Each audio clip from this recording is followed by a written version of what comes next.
lehenengo egunan egia da bai gazteak eta bai gu urduri etorri ginela, azken finean etxetik ateratzea ez da gauza erreza. Nik uste asko daugela ez da. Bai. Hasieran ezken ez da ezagutzen egia esan, hauain.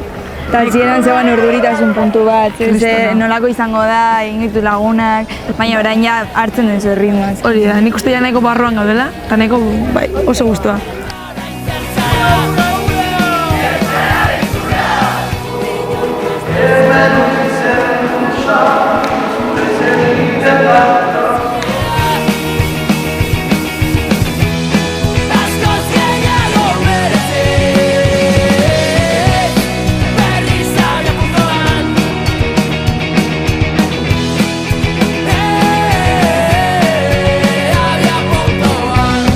Baita nik esan genuen kultura, jo, ni flipatzen gauen, ez uste nuen ez genuela horren beste ikasiko, eta uste baino gehiago. Elkar bizitzen ikasi dut, azken fina, bakoitza beretzetik da datorrelako, bakoitza bere mania ditu eta bere ohitura ezberdinak, beraz, hemen familia garen ez, hori da gehien ikasi duena. Eta bere bai beste jende, Euskal Herriko jendea nola bizi den, porque igual iparraldeko jendearekin ez daukagolako kontaktua azken finean.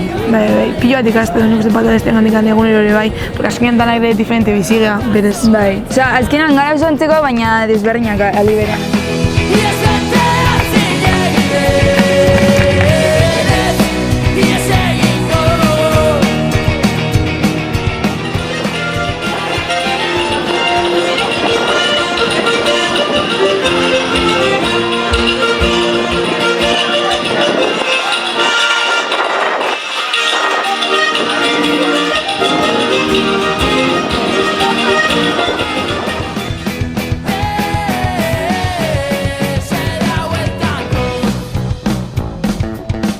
Ez du nahi amaitzen, ez du nahi ez da pentsatu momentu horretan, nahi dut erlazioak gehiago sendotu eta disfrutatu momentu bakoitza, azkenean bizitzan behin,